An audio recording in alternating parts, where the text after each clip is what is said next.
And welcome in. Late Kick is live. It is Sunday night, February 20th, the year of our Lord 2022, jam-packed, high atop downtown, vibrant Nashville, Tennessee tonight. 63 degrees today, I think. Lovely.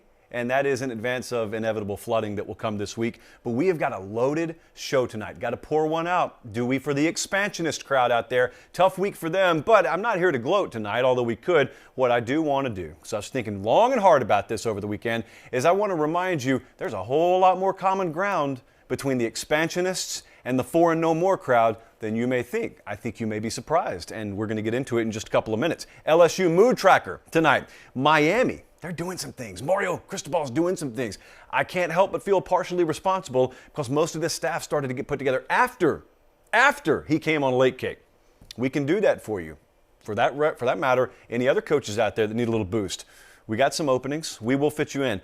Nick Saban could be a mob boss, you know. Anytime he's got a live mic in his hand, the things that come out of his mouth no longer just sound like that of a football coach. It really could be a scene from The Sopranos. I know a lot of you have already seen a clip that floated around out of Nick Saban's mouth last week. If you haven't, I'm going to play it tonight, and I'm going to give you a few thoughts on it because a lot of you were asking about it, so we'll get into that. Reminder, big reminder here, and then a question for you. Make sure you're following on the Twitter and Instagram channel. So the socials are all the same. It's at Late Kick Josh. A few of you will remember, what would it have been, Colin, about a little over a year ago, we debuted this concept called the Show Owners Association meeting. And the entire concept was, since we were all quarantined and we were doing Zoom for every facet of our lives anyway, I just sat in a studio and we brought dozens of you on at a time.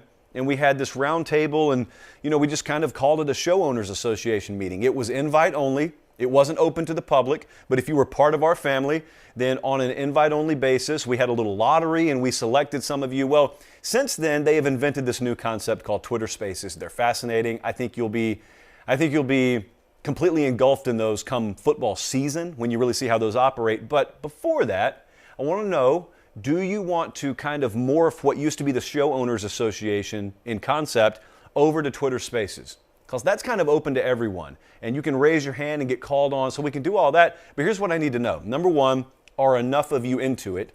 I think the answer is going to be yes, but I also thought that you would want to change our music, and you didn't, so who knows?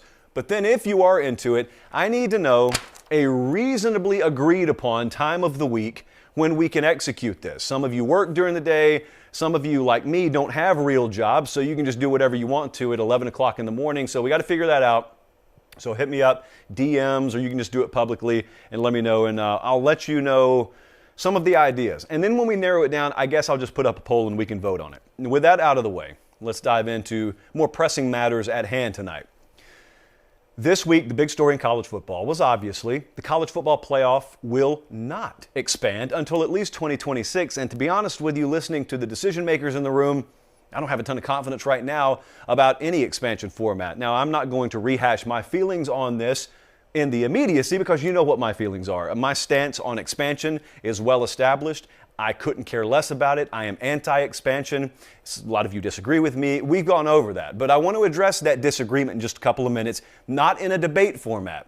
Not really here to change your mind. If you're open to it, then we can talk on the side. I'm not here to do that. But here's what's kind of weird about the whole thing. For a long time, this past summer, I thought it was inevitable that expansion was imminent. Remember when they put out that proposal, that 12-team proposal, and it sounded like it was all but a formality. And you got to think, reasonable minds agreed that if they're going to allow an actual format to be out there, then they're well down the road.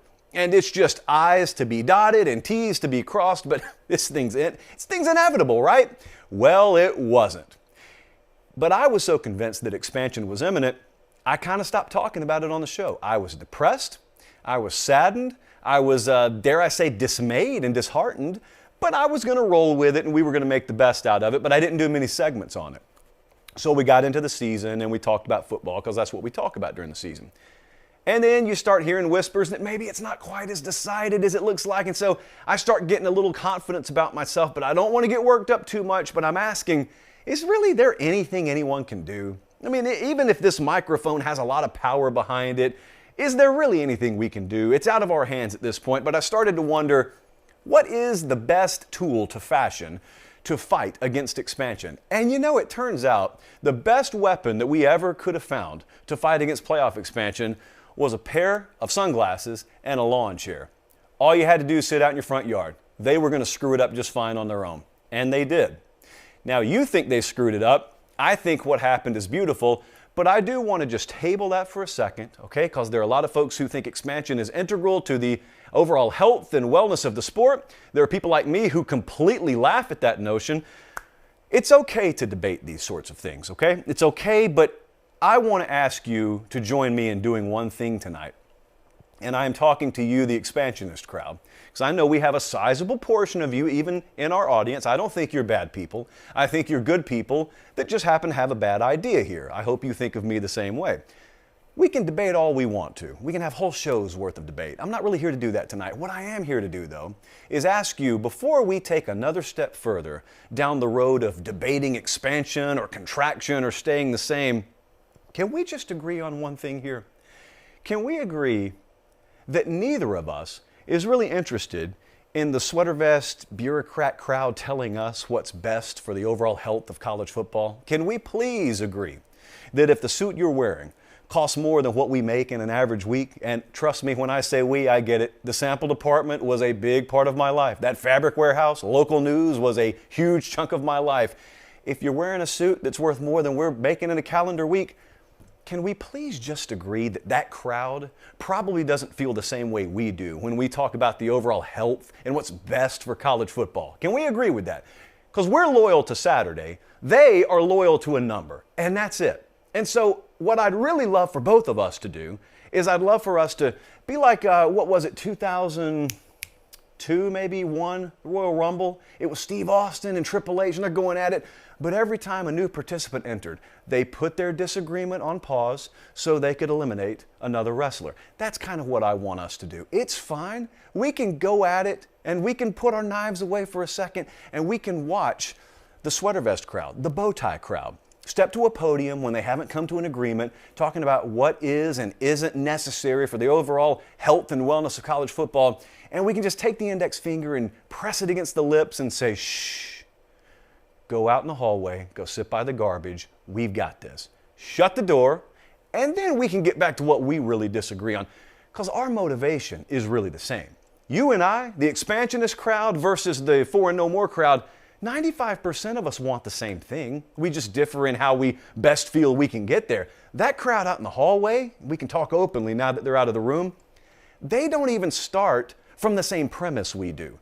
They're not loyal to Saturday. They're not loyal to Saturdays in the fall. That's not what they care about. They truly believe that it's a beautiful thing to watch college football teams go against each other in lifeless NFL venues in January. They truly love that stuff. They love the corporate suites. They've never sat on metal bleachers before.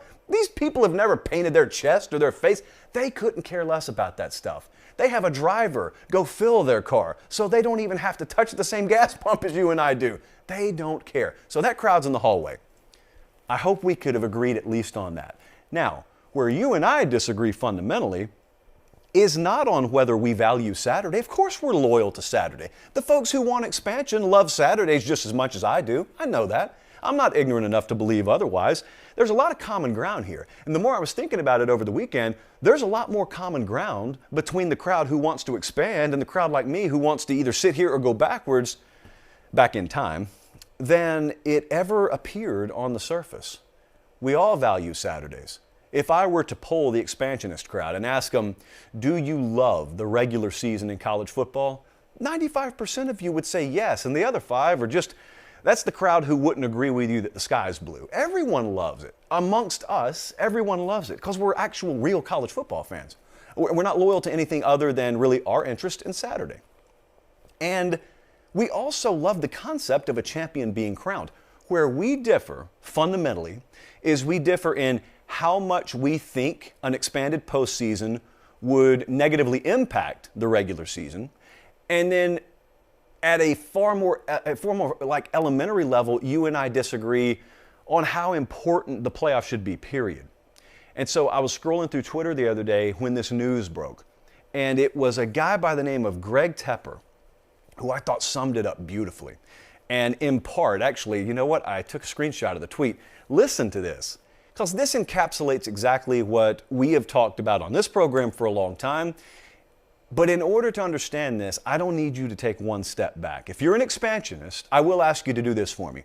Take 10 steps back. I mean back way away, where you can see everything. Don't go 10,000 feet, go 50,000 feet. Just hit the reset button for a second. Just humor me for a second.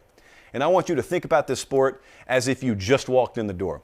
Here's what Greg Tepper said. He said, "What makes college football fun is the depth of storylines and the unique journey each team takes, but we've been conditioned to believe in this sport, if you're not first, you're last. I have found that to be a pretty unfulfilling way to consume the sport. Especially," here's where I really want you to pay attention, "especially in a clearly inequitable sport with a handful of obvious haves and have-nots, worrying about which guy is the most handsome doesn't seem all that interesting." And then I'm going to add at the end, when the guys don't have the same thing to work with to begin with. In life, we call that genetics. In college football, we call that resource. What has bothered me, and again, we're taking 10 steps back here.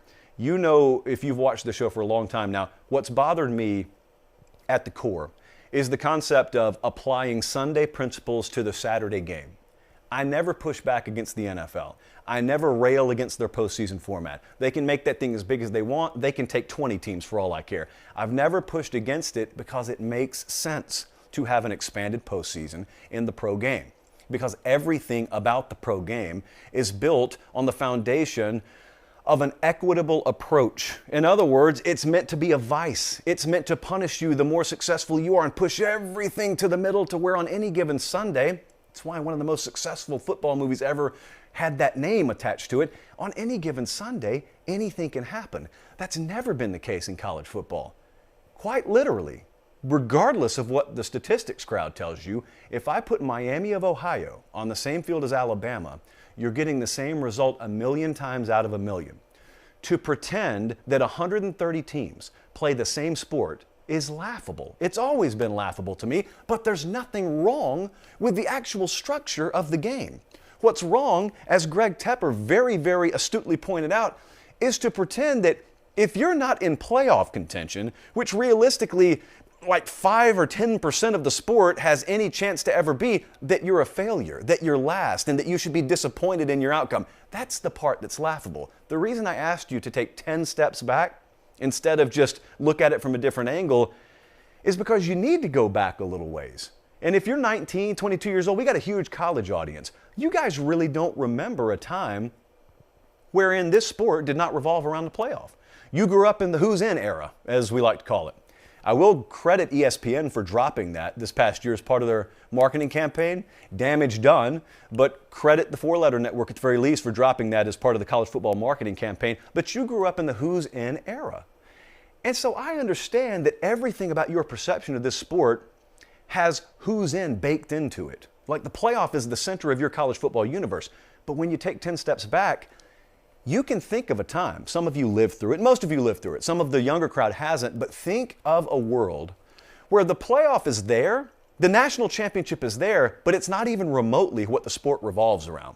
If you're Oregon State and Vegas has the over-under at 4.5 for total wins, and you're going into that last week in November against Oregon, and you've already won 7 games, and you're on the precipice of winning 8 games and doubling your preseason win total, it means the entire world to you. And there used to be a time not too long ago where that's all that mattered. That Saturday in the fall, that's all that mattered. And you were about to throw a ticker tape parade in Corvallis, Oregon, even though you lost 4 games. Why?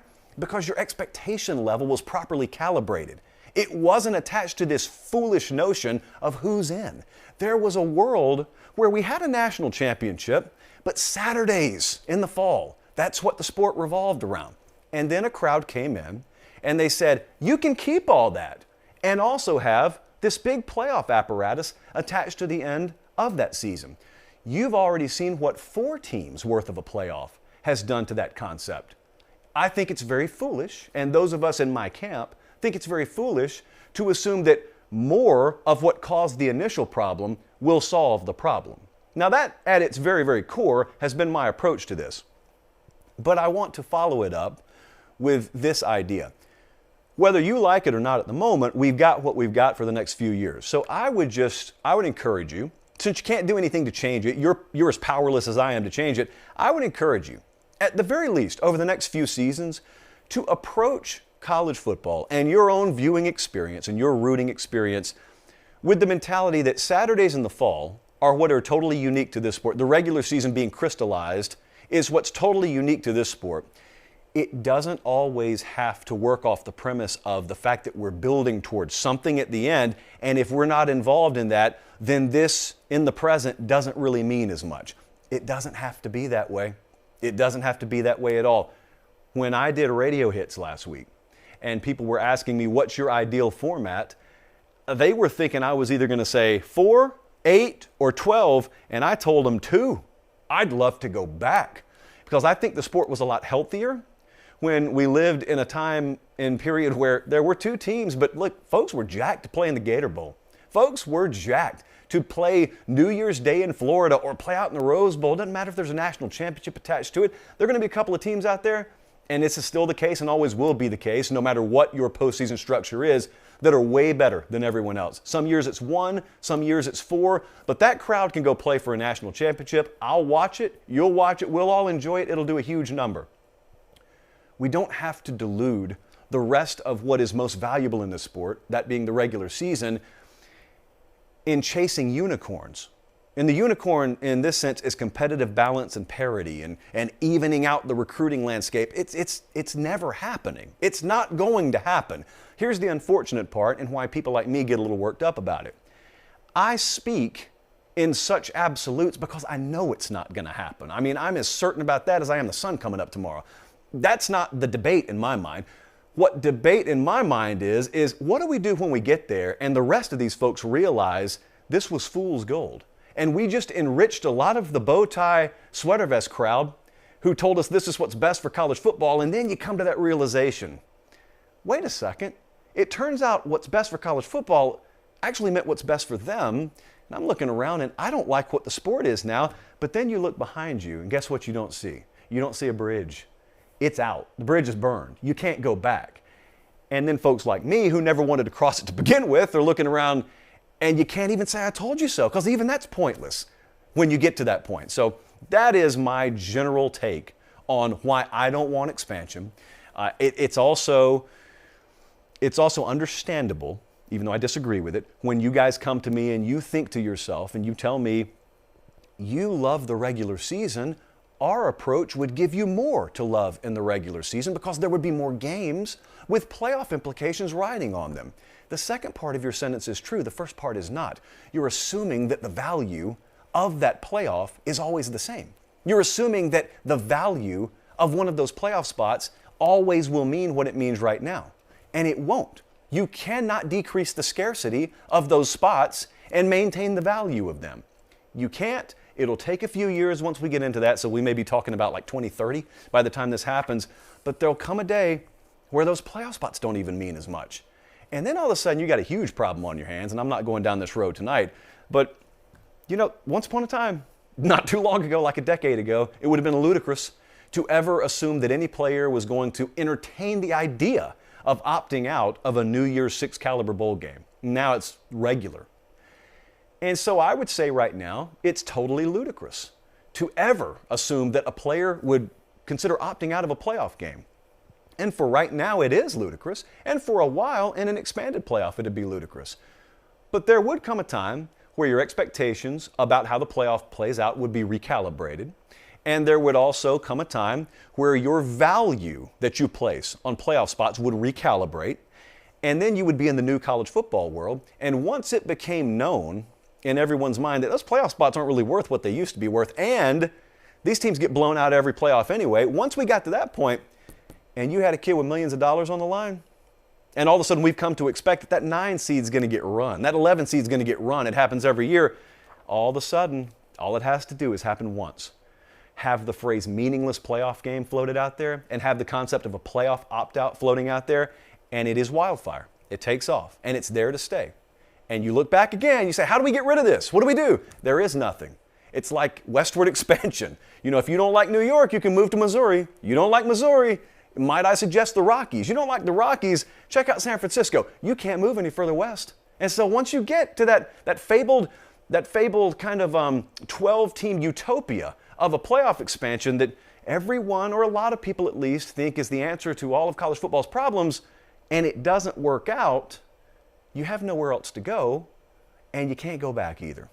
So humbly, calmly as I can, that's my take on that and why I kind of get worked up about it sometimes. So I'll see you in 2022 and 3 and 4 and 5, and we'll see what happens down the road. Today I walked in the office. I had a number of talks with Jesse. Some were just about life. I think that's why he comes in early.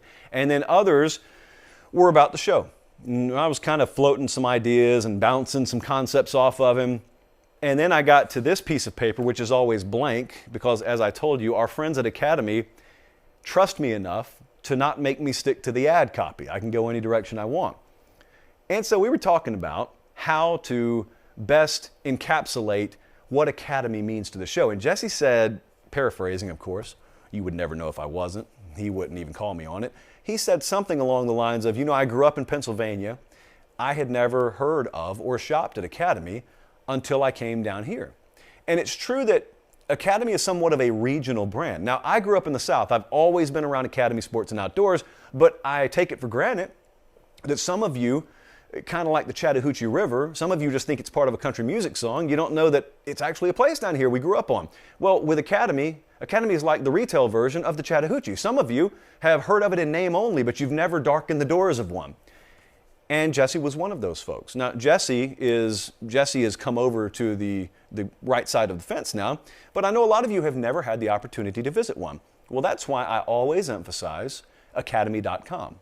Because the good news is you can still get everything at academy.com that you can in a physical Academy Sports and Outdoors. I'm in Nashville, or if you're Atlanta or Columbus, the places I've spent a lot of time, we got them. But if you're in Barstow, California, if you're in Olympia, Washington, I don't know, maybe you don't have one. Pocatello, Idaho, or Pocatella, the feminine version of Idaho. If you are in those locations, maybe you don't have one, but you do have academy.com.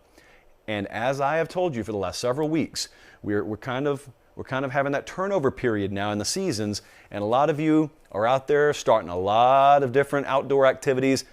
Do it and go to Academy Sports and Outdoors or academy.com. They'll fully equip you. There is an ongoing debate in the office right now about whether or not some of us, I won't put a number out there, some of us should enter a spring softball league in Nashville. Coincidentally, I'm looking for information on rec men's league softball in Nashville. Church or open, I'm fine with it. Hit me up. You know how to get in touch with me. If you don't, there's the information on the bottom of the screen.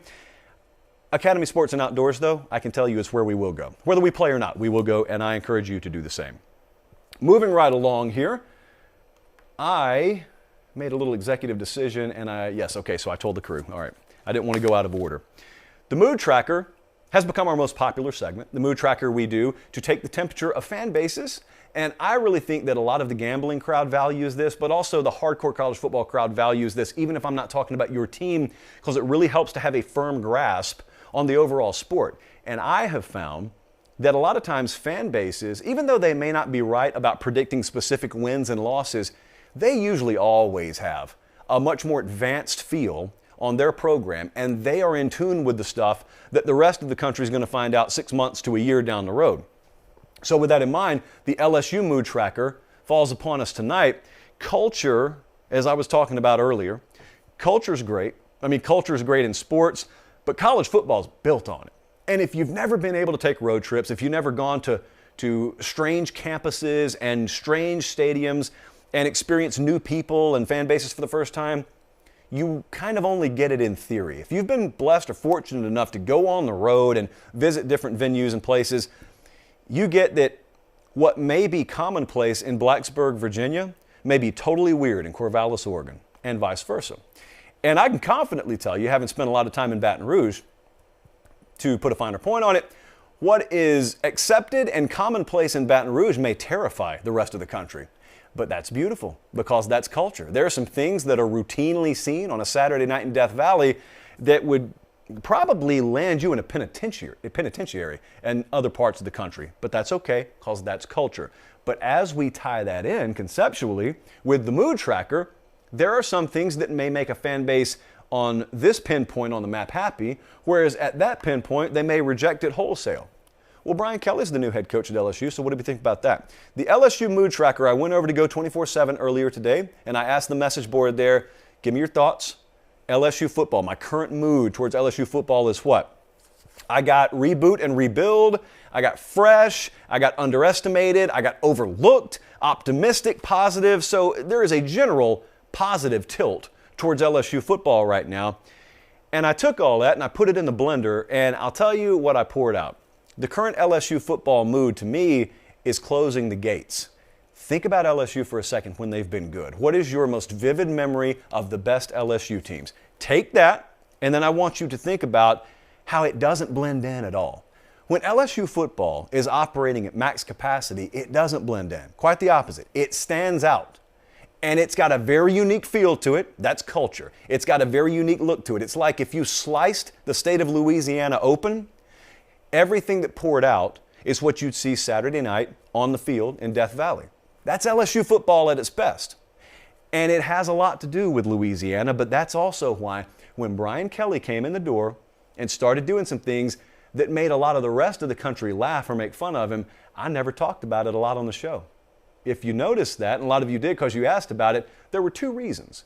First reason, it's not going to matter on Saturdays in the fall. This is not a guy without a resume. Brian Kelly's already won, so his way works. I have no doubt about that. But the second part, and the main reason why I didn't talk about it, is because I knew LSU folks don't care, nor should they care. By the very nature of what makes LSU football what it is when it's at its best, you should never care what anyone outside of the gates are saying about you. And so LSU football thinks, and I agree with them, they got the right guy to lead the program. The only thing they need to do once they got him in-house is close the gates behind him. Because the way LSU is going to go about doing things, it may not suit you if you're in Fargo, North Dakota. It may look a little weird if you're in Springfield, Missouri. That's fine. Because the fact of the matter is, as history has shown, there's a blueprint that works in Louisiana that may not work at those other places. But when it works really well. And I want to go back to a couple of the submissions on the Go 24/7 board that overlooked, optimistic, underappreciated, those kinds of moods you normally hear from programs that are perennial underdogs. And you normally hear that from fan bases that are used to not being able to get premier talent, so they're always adopting an us against the world mentality, and they are overlooked and they are doubted. And I think of Mark D'Antonio at Michigan State, like they perfectly encapsulated that. Well, here's the benefit. LSU does fit this description right now. There are a lot of people out there who doubt LSU under Brian Kelly. I want to make it crystal clear, I'm not one of them, but a lot of people do. I will have this phone light up with friends of mine who disagree with what I'm saying right now. And I'll get off the air and they'll give me all sorts of, well, that's not going to work down here, blah, blah, blah. Same ones who said the same thing about Urban Meyer at Florida once upon a time. Hadn't heard back from them about that. And I'll ignore it because I'm looking around and I'm thinking to myself, hold on a second. So we got a guy who has long established a winning pedigree. And we're going to put him in one of the most talent-rich areas imaginable. And they're not going to have to take a back seat to anyone. And so they're going to acquire elite talent, and that talent's going to be given to a guy whose approach has already been proven to work. And people are overlooking him? People are going to doubt him? Now, I'm not talking about just 2022. I'm talking about in general. Like a lot of you are watching the show right now, and you flat out do not think Brian Kelly's going to pan out at LSU. That's your opinion. I disagree with it, but I'm telling you, when I disagree with it, I got a whole lot of data on this Wikipedia page, and I got a whole lot these eyeballs have seen from a logic-based standpoint that back up that feeling that Brian Kelly is going to work out at LSU. And as best I can tell, the retort to that is, well, I didn't like those videos early on. I didn't like the dancing, and that accent sounded weird. It's foolishness. That's just January, February nonsense. It doesn't matter. You won't even be thinking about that by the time spring practice arrives, much less when it's week 4 and it's like 3rd and 8 in the third quarter against their first SEC opponent. Nobody cares about that stuff. It doesn't matter. You know as well as I do, if you follow the sport for a long time, there's talking season and then there's time to strap it up. And when it's time to strap it up, no one ever remembers what was said during talking season, even at SEC media days. The reason why I look for every excuse to skip the event every year is because it doesn't matter. It's a time filler. It's great to see old friends. But think about how many shows Start with biggest takeaways from SEC Media Day. What stood out the most at SEC Media Day? And everything that's talked about on those shows is forgotten. It evaporates because it doesn't matter. It's words.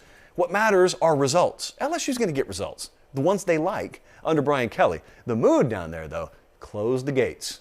And don't worry for a second about what anyone else is saying about you, especially if you are native to Louisiana. You deal with this all the time. I mean, where in the world's Eli Apple right now? How about the comments he had about New Orleans recently? He's an outsider. What Eli Apple thought about New Orleans matters about as much as what any sports writer or anyone sitting behind a microphone thinks about LSU and Brian Kelly. What you think matters because it's your program. What they do down there matters. It's their program. I'm not worried about what anyone else is saying.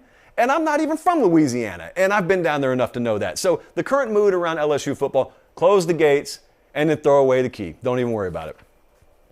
Speaking of putting together a staff, I'm going to pause for a second, mainly so we can cut the video.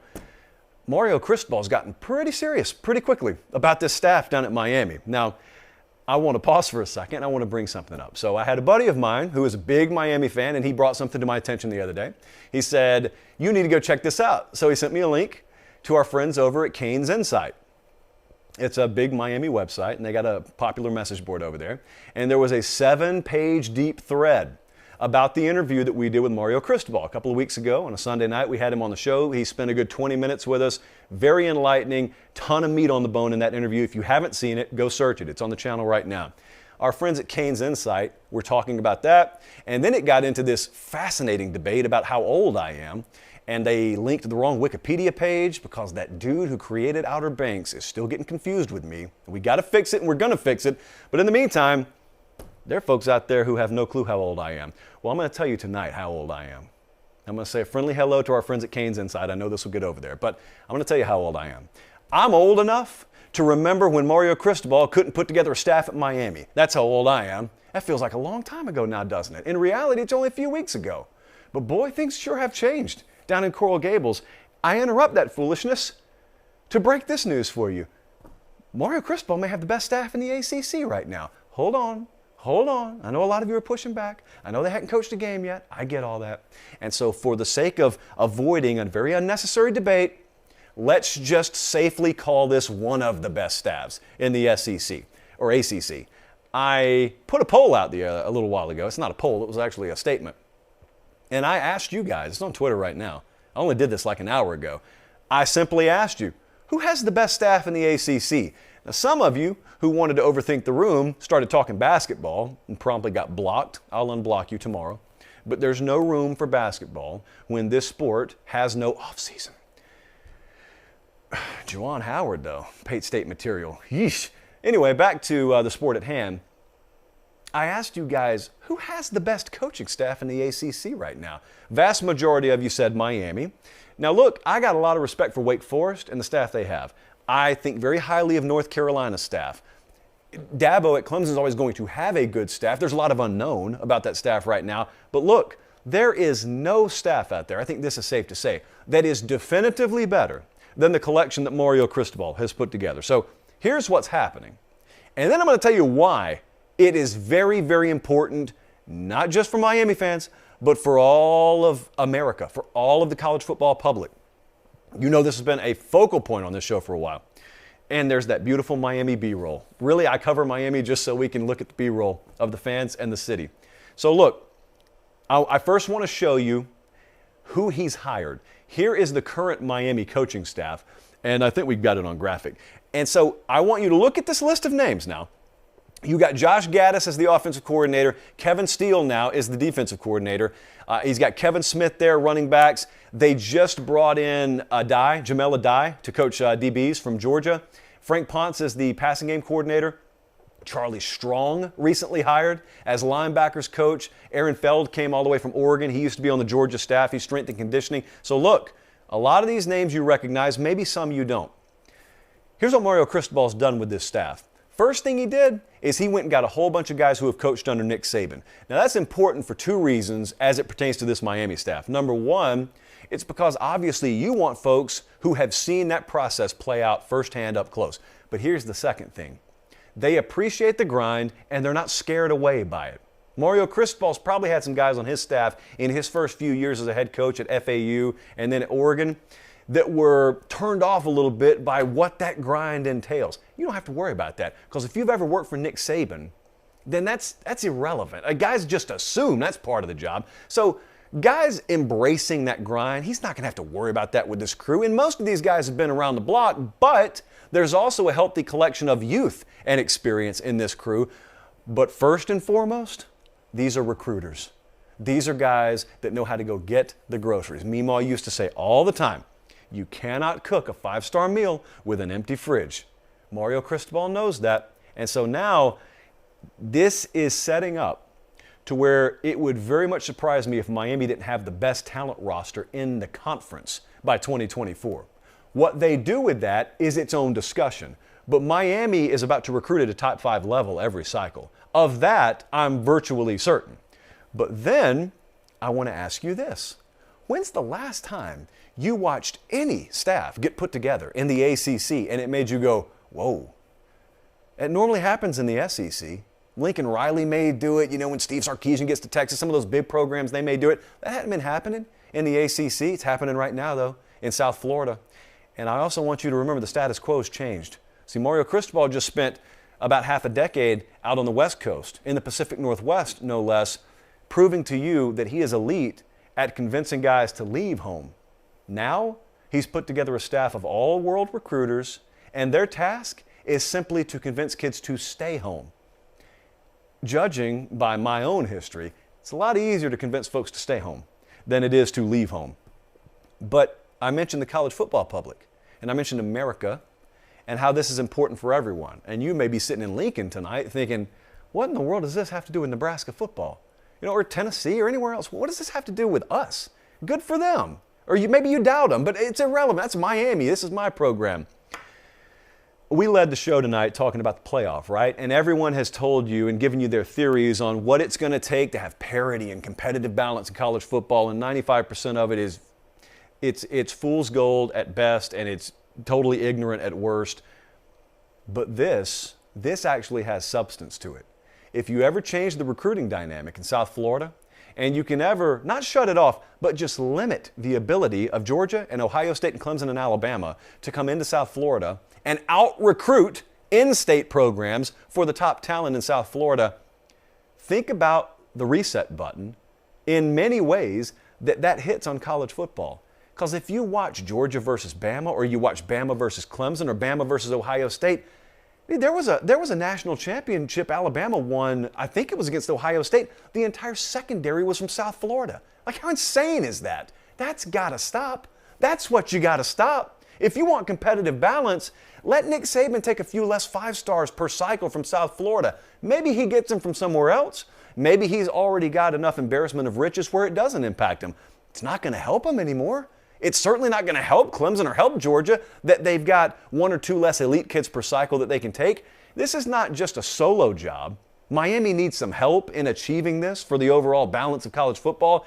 Billy Napier, I've got a lot of hope in what they're doing with their staff. I'm still very much in the remains to be seen camp with Florida State. But Miami is chief among this group, because Miami is the program in South Florida. Miami is the program that, when they've been at their best, have established the blueprint of owning South Florida. They've done it before. There's no reason they can't do it again. It's just that they had to step up to the plate. Miami finally stepped up to the plate. But this baseball season just started. They stepped up to the plate, man. No one ever gets a hit if they're not in the batter's box. Miami finally stepped into the batter's box, and now, look, folks are going to bring heat. That's not going to change. Clemson's not going to stop trying. Just as Nick Saban and Ryan Day and Kirby Smart, they're not going to stop coming into South Florida. It's just that they're finally going to get some pushback. They're finally going to know, I guarantee you, for a while, unless they really did their homework, I guarantee you Kirby and Ryan Day and Dabo Swinney and Nick Saban, they probably didn't even have the ability to name Miami's entire staff, because that's how irrelevant Miami had become recruiting against the big boys when they came into South Florida. That day's over. This is a totally new day. So they're still going to win their fair share down there. Miami's going to win their fair share too. But at the very least, you take notice now. And if you are an agnostic fan, if you're an Arizona fan or you're a Colorado fan and you're just tired of seeing the same programs dominate, Don't let folks tell you an expanded playoff's going to change that, because it's not. I hate to be the bearer of bad news. It's not. But I'll tell you what could fundamentally change it. If recruiting in Florida changed, that could fundamentally change it. And then I'll do you one better. What if Mario Cristobal and his staff take a huge chunk of the in-state talent in South Florida, and Lincoln Riley starts owning Southern California, and Jimbo and Steve Sarkisian lock down Texas more so than it has been in the past? What would that do? Because there's reason, if you think about every program I just listed, there is reason at least to believe the recruiting dynamics in Southern California, Texas, and South Florida are all well on the path to changing to some degree over the next few years. If you see a change in the overall power structure, and if you see a change in the competitive balance, and you want to know, how are these upsets happening? Or how is there no 2 or 3 groups of teams that have separated themselves in the pack? Check out the rosters and see how many less FLAs you see next to those starting defensive backs and wide receivers and everybody. I mean, Alex Leatherwood was from down there. They got every position at IMG Academy alone, much less South Florida. So keep an eye on this. This is important.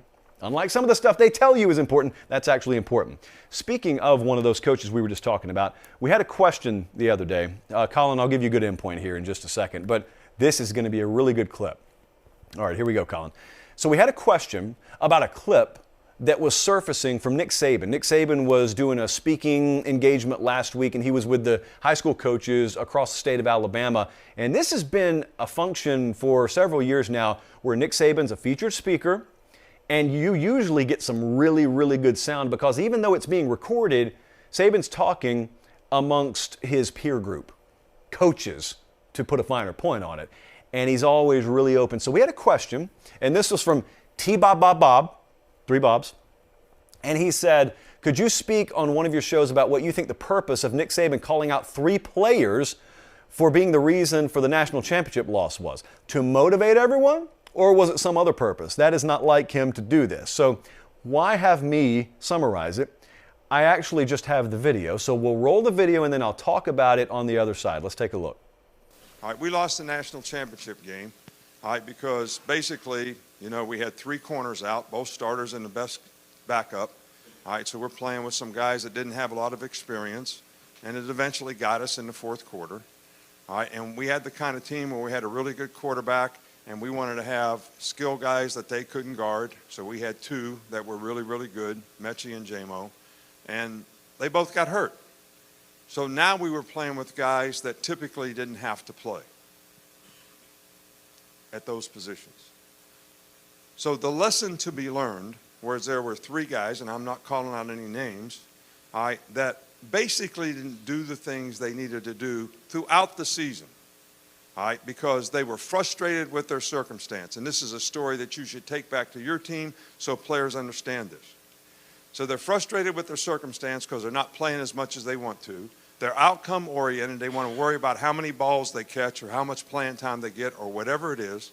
So they don't focus every day on being a complete player at their position, and they don't work and practice and prepare for the games because they say to themselves, why should I do this? I'm not going to play anyway.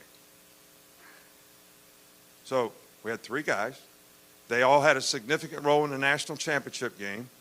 And not one of them, not one, could take advantage of the opportunity that they had. Because they never ground through it. They never made themselves the best player they can be. And when they got the opportunity, they couldn't do it. It's a lesson for everybody. What comes first? Playing time? Or making sure that you're ready to play and create value for yourself when you get the opportunity? It's a scene from The Sopranos. It's beautiful. Look, so people had varying reactions to this, of course. I'll give you mine in a second, but I do want to address an alarming amount of reactions on the other side that I saw in my DMs and I saw when I posted it on Twitter. A lot of people called it whining. And then some other people thought that it was inappropriate to call kids out like that. Mind you, no one was mentioned by name, although we can pretty well guess who he's talking about. I want to ask you something. Just as I asked producer Jesse when I was workshopping this segment, I asked him, what can you do with a loss after it's already happened? Because you can't go back and change it. And sure, you could just leave it back there. You could burn the tape and never watch it. Or you could do the reasonable thing and use it and get every bite of meat off that bone you can as a tool with which to grow from. And so Nick Saban is the best in the world, the best that I've ever seen in this game at using a loss to build upon for a future season and just development overall of players. So I want you to think about putting yourself in a coach's shoes for a second, because this was a problem for them this year. You know, a lot of folks watch Alabama and they win all the time, so you think, oh, they're void of the drama that exists in other college football programs and locker rooms. No, they're not. They've won titles. They've won titles before and had guys fighting on the sideline. Look, they've got the same issues everyone else does. In fact, they've got different consequences for their success because they got the kind of talent and therefore egos in their locker room very few other programs have. He's just better at dealing with it than everyone else. He's mastered that process. That's why he talks about that process word so much. But I want you to imagine that you're a coach. Okay? And I want you to put yourself on the practice field one day, and you've got all world talent coming in. Here's what those guys think. Even if they don't think they're owed a starting position, once they show they can do something, they absolutely think that they're owed a starting position. Here's what happens in an Alabama practice. What happens in an Alabama practice oftentimes is you'll get five-star talent that comes in, and even though they may be freshmen and they may not be starting, it may be that they have more natural God-given ability than the guy that's ahead of them on the depth chart. And what they'll do with that God-given ability is they'll flash in practice. And they'll make a one-handed catch here, or they'll make an insane read on a ball there, and they've shown they can do it right. And in their mind, because it hasn't been developed any further, since I've shown I can do it right, and I've shown I have more talent than the guy in front of me, I belong in a starting position. And when they don't get it, they adopt what Nick Saban would call the poor me's. Here's the difference. Now you're a coach. And if you're a coach, what do you trust? Like, what do you deem necessary to put a guy on the field? Are you going to put a guy on the field once he shows you he can do it right? Or are you going to wait until he shows you he's so good he seldom does it wrong? Because that's what a coach is looking for, and that's where the disconnect is sometimes between the talented players and the coaches. Player shows I can do it right, I belong on the field. Coach looks at him and says, well, yeah, but you dropped 3 more balls and you came up 2 yards short of the sticks on 4th down work we just had a second ago. You showed me also you can do it wrong a whole lot. It's not a highlight reel. Highlight culture is what the typical person thinks in terms of. Coaches, when they watch film, they don't watch highlight reels. They watch every play. And that's why sometimes a guy that you think is ready to start and who himself thinks he's ready to start may not be ready to start. Well, they had this in their locker room this year. And you watch Alabama football this past year when you had Devontae Smith go off to the NFL draft, and you had, in the past couple of years, Jalen Waddle and Jerry Jeudy. You had all those guys, Henry Ruggs, they go off to the NFL draft. And then you brought in the number 1 ranked receiver class.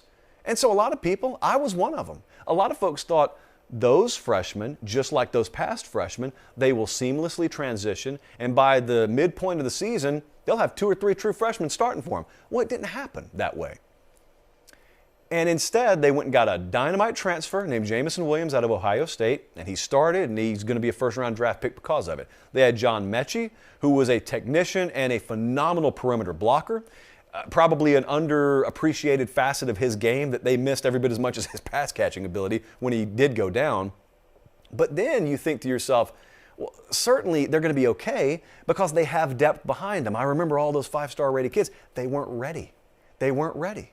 Now, you can either ask yourself, well, isn't that Nick Saban and his coaching staff's fault for not having them ready? Or you can say, well, maybe those kids can't be ready until mentally they are ready to be ready. There's only so much you can do at some point.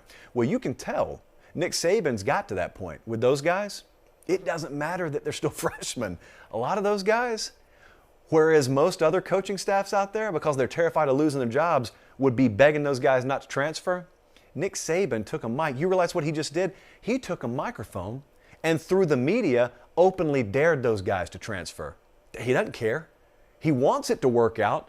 But the thing about it is, if you're not wired the right way from the neck up, it doesn't matter what talent God gave you. Because if you're not taking care of your end of the bargain, they've got no use for you. And so Nick Saban takes the total opposite approach. It's what makes him one of the best of all time. Julio Jones told a story one time. Saban's first full recruiting cycle at Alabama, when he didn't even have any talent, the likes of which he has now in the locker room. He walks in Julio Jones' living room and says, I'm going to win with you, I'm going to win without you.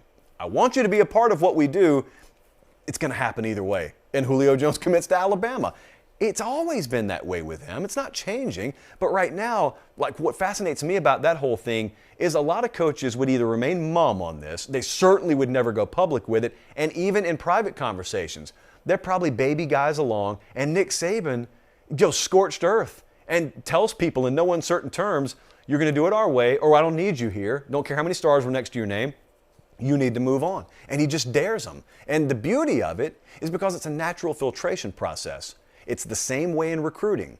When you don't promise playing time and you tell guys you're going to have to compete against the best in the world to ever get on the field here, if that's not for you, Alabama's not for you, or Georgia's not for you, Ohio State's not for you. When you recruit like that, you filter out the guys who are mentally weak. But then sometimes guys get through that filter and then they're on campus and they're on your roster. Then you deal with it like this, because this is another filtration process. And the fact of the matter is everyone in that locker room knows who he's talking about, including the guys who are responsible for that statement.